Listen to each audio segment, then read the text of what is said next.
Bom, certamente chegou até você a notícia de que Felipe Prior, ex-BBB, foi condenado a 6 anos de reclusão, iniciado em regime semiaberto, por um crime de estupro que ele cometeu em 2014. Bom, eu quero antes de tudo externar a minha profunda e incondicional solidariedade às vítimas de Felipe Prior, a Temis especificamente, né? Uma vítima que já viu seu caso concluído. Entretanto, Felipe responde a outros 3 casos, 3 acusações de estupro. Então, a essas potenciais vítimas também a minha solidariedade. E também é óbvio, não poderia deixar de passar o registro da minha admiração pelas advogadas Maíra Pinheiro e Juliana Valente, 2 colegas, 2 amigas de profissão, 2 amigas de vida, que eu acompanhei, tive a oportunidade, a sorte de acompanhar de perto o trabalho que elas fizeram e fazem em todos os casos que atuam, e vi o quanto incansavelmente elas trabalharam para garantir a melhor defesa técnica para a Temis e para todas as mulheres brasileiras, porque são casos que vai gerar, sim, precedentes. Então fica aqui o registro da minha admiração pelas duas. E bom, gente, como não podia deixar de ser, nós vivemos num tempo em que emergem especialistas instantâneos sobre qualquer assunto. É guerra na Ucrânia, todo mundo quer falar de guerra na Ucrânia. É submersível que afunda no Titanic, todo mundo quer falar sobre esse assunto. Não seria diferente quando o assunto é violência sexual? Deveria ser, né? Porque afinal de contas, para falar sobre isso, é preciso estudar e trabalhar com esse assunto. Mas a gente sabe que especialmente os homens, não têm pudores de falar sobre aquilo que eles não sabem exatamente muito. E é lógico que com toda a pompa e circunstância, eles falam de coisas que eles não sabem como se eles soubessem. E aí, o que a gente viu emergir foi uma série de mitos sobre violência sexual. E eu quero aqui um pouquinho, então, entrar nesses mitos, né, gente? O primeiro deles é de que as vítimas de violência sexual, quando denunciam, estão atrás de fama e de dinheiro. Nesse caso específico de Temis, ninguém, além das advogadas e, claro, as pessoas do seu círculo íntimo, sabem o seu nome, a sua voz, a sua profissão, a sua identidade, a sua raça, a sua idade, nada. Todos esses dados que a identificam são dados sigilosos. Temis fez um depoimento para o Fantástico, no qual a sua imagem foi distorcida, a sua voz também foi distorcida, de modo que ninguém pudesse reconhecê-la. Além disso, Temis não fez nenhum tipo de pedido de indenização financeira, né, para a violência que ela sofreu. E aqui eu lanço um desafio para que alguém me apresente alguma mulher que tenha ficado rica e famosa porque denunciou uma violência sexual. Não é se ela já era famosa antes ou se ela já era rica antes, mas que haja uma correlação entre uma coisa e outra. Eu desconheço essa situação. Bom, inclusive, gente, na verdade, o que acontece é o contrário.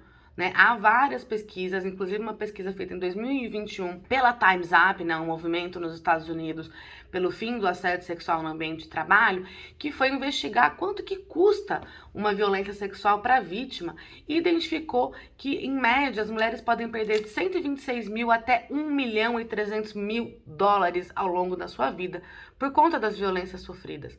Vocês acham que advogado é gratuito? A não ser que seja da Defensoria Pública, não é. Médicos, a não ser que seja do SUS, também não é. Tratamentos psiquiátricos, tratamentos psicológicos também não são gratuitos. E além disso, é muito comum que as vítimas, por conta do estresse pós-traumático que estão sofrendo, aliás, não consigam manter a sua produtividade profissional e acabem tendo riscos de perda de renda, efetivamente, né? São demitidas ou não conseguem continuar fazendo o seu trabalho de forma autônoma. E vem aí uma perda de renda. Então, a violência sexual, ela é onerosa, né, financeiramente também para as vítimas. Já um outro ponto que é muito falado, né, um outro mito, que é que ela que se colocou em risco. Esse é um mito muito batido e que tem como objetivo apenas um, gente: tirar dos homens a responsabilidade pelas violências que eles cometem. E aqui não sei, né, se eu vou ser muito radical, que é a proposta que eu vou fazer, mas talvez não sejam os homens que devam deixar de abusar da sua força física para violentar mulheres que confiaram neles. Não sei, tô aqui talvez sendo radical demais aqui com esse pensamento, mas me parece que é o que faz sentido, né? A vítima de Prior, por exemplo, Temis, ela apenas aceitou uma carona dele. Ou seja, ela confiou que ele fosse levá-la do ponto A ao ponto B em segurança. né? Nada absurdo nisso. Então, quem abusa da violência, quem abusa da confiança é que tem que mudar, e não quem acredita que pode confiar. Ou qual que é a solução? Que mulheres nunca, jamais estejam sozinhas num ambiente com um ou mais homens? Acredito que isso não seja muito factível, né, gente? E bom, pensando aqui na nosso terceiro grande mito, né, sobre violência sexual, que é o mito de que o estuprador, você o conhece e ele jamais faria algo nesse sentido, né? Eu conheço ele.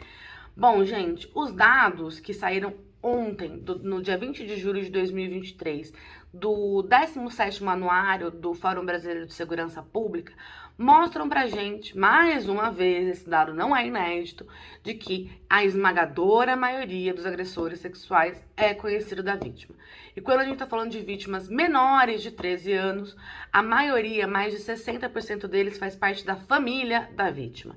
E quando a gente tá falando de vítimas de mais de 14 anos, quase 30% dos agressores são parceiros íntimos ou são ex-parceiros íntimos da vítima. Ou seja, o agressor sexual, gente, ele se relaciona com a comunidade como qualquer outra pessoa, né? Ele é pai, ele é tio, ele trabalha, ele vai jogar o futebol com os amigos, ele viaja no final de semana, ele tem dívida, enfim, ele é uma pessoa normal. Então, conhecer alguém não é um aval, não é uma garantia de que essa pessoa não cometerá condutas criminosas ou condutas antiéticas. Todo agressor sexual tem uma mãe, tem um pai, tem uma família, tem amigos, né? Ou seja, conhecer alguém não dê esse aval, né? O seu aval vale muito para que você saia aí distribuindo como se as pessoas não cometessem ilícitos.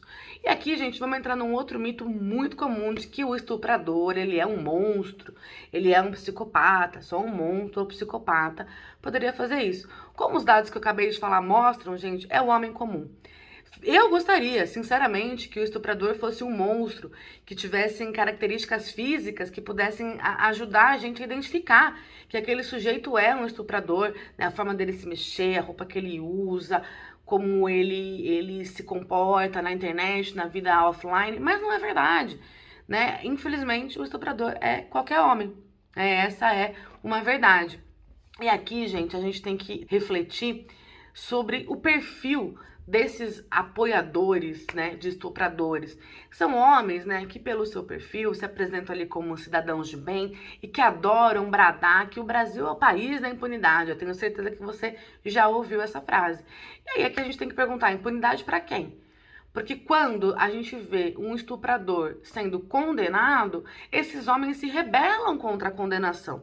Ou seja, vocês querem ou não querem punição? A minha impressão é que eles caem sem saber naquilo que as ciências criminais chamam de seletividade penal, que é basicamente o desejo por uma punição máxima e intensa para quem não se parece comigo. Ele não, ele eu conheço, ele se parece comigo, ele não faria isso, ele logo é inocente. Então vamos pensar bem se o Brasil é mesmo o país da impunidade ou se o que tem de desejo é a punição para quem é diferente e o acobertamento para quem se parece consigo. Novamente, parabenizo as advogadas, me solidarizo com as vítimas e parabenizo também a Justiça de São Paulo, que agiu de forma correta na condenação de Felipe Prior. Uau!